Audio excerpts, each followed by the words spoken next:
महादेव की जय। पवन सुत हनुमान की जय। महर्षि वाल्मीकि की जय। अष्टात्रिंशः सर्गम। राजा सगर के पुत्रों की उत्पत्ति तथा यज्ञ की तैयारी। ताम कथाम कौशिको रामे निवेद्य मधुराक्षराम पुनरेवा परम वाक्यम काकुत्सतमिदं ब्रवीत। विश्वामित्र जी ने मधुर अक्षरों से युक्त वह कथा श्री राम को सुनाकर फिर उनसे दूसरे प्रसंग इस प्रकार कहा। अयोध्याधिपतिर् पूर्वमासीन्नराधिपः सगरो नाम धर्मात्मा प्रजा कामः चचा प्रजः। वीर, पहले की बात है, अयोध्या में सगर नाम से प्रसिद्ध एक धर्मात्मा राजा राज्य करते थे। उन्हें कोई पुत्र नहीं था, अतः वे पुत्र प्राप्ति के लिए सदा उत्सुक रहा करते थे। वैदर्भदुहिताराम केसनी नाम नामतः ज्येष्ठा सगर पत्नी सा धर्मिष्ठा सत्यवादिनी। श्री राम, विदर्भ राजकुमारी केसनी राजा सगर की ज्येष्ठ पत्नी थी। वह बड़ी धर्मात्मा और सत्यवादिनी थी। अरिष्टनेमिर्दुहिता सुपर्ण भगनी तुषा द्वितीया सगरस्यासीत पत्नी सुमति संगीता। सगर की दूसरी पत्नी का नाम सुमति था। वह अरिष्टनेमी कश्यप की पुत्री तथा गरुण की बहन थी।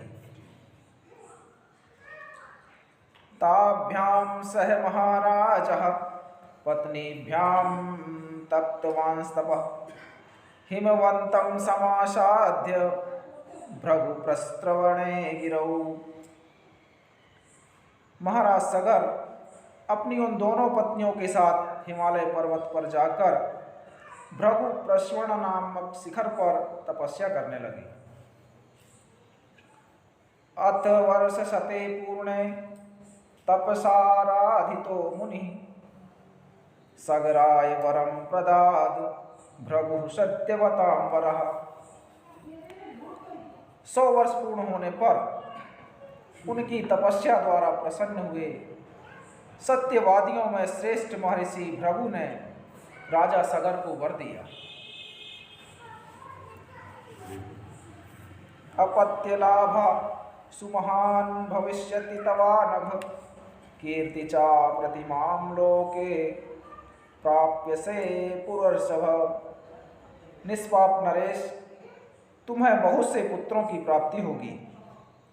पुरुष प्रवर, तुम इस संसार में अनुपम कीर्ति प्राप्त करोगे। ऐसा वरदान भृगु महाराज ने दिया।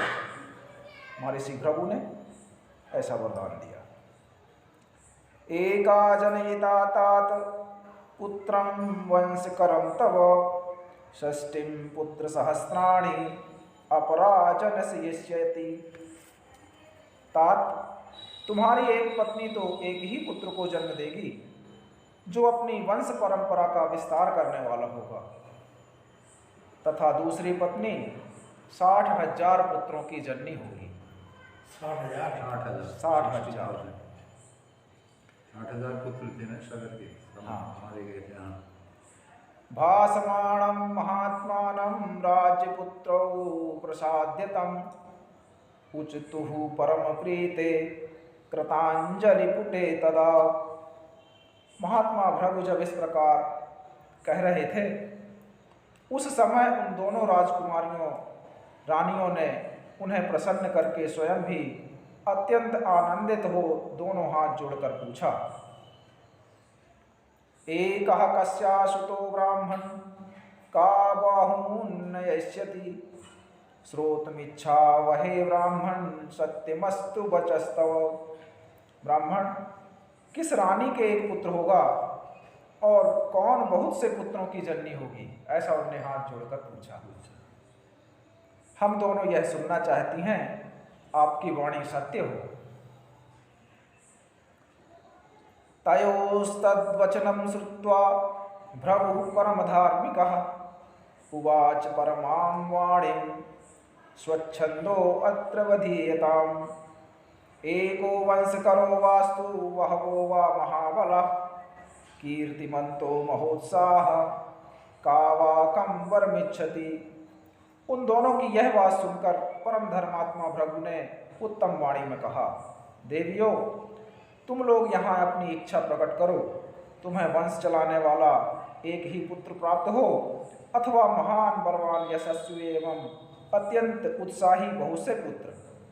इन दो वरों में से किस वर को कौन सी रानी ग्रहण करना चाहती है? उन्हीं को विकल्प में दे दिया उन्होंने। मनेस्तु वचनम श्रुत्वा केसनी रघुनंदन पुत्रम वंशकरम राम जग्राह सन्निधौ।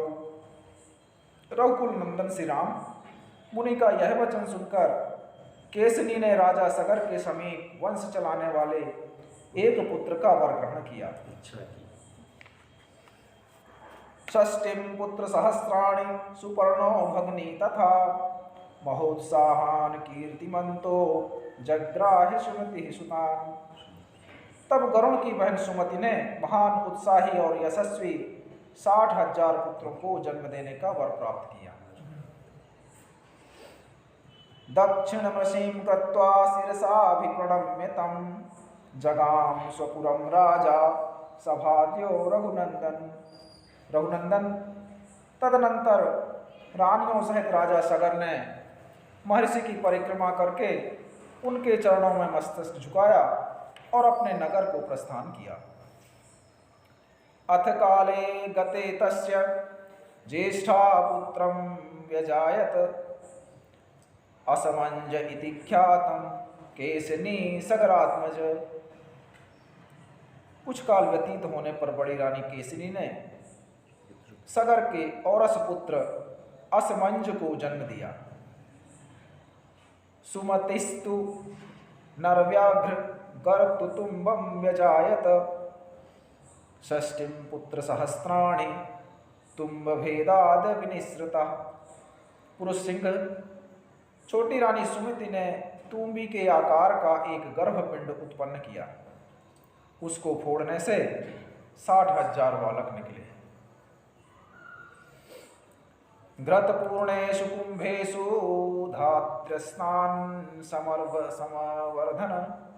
समवर्धयन् कालेन महता सर्वे यौवनम प्रतिपेदिरे। उन्हें घी से भरे हुए घड़ों में रखकर धाइयाँ उनका पालन पोषण करने लगी।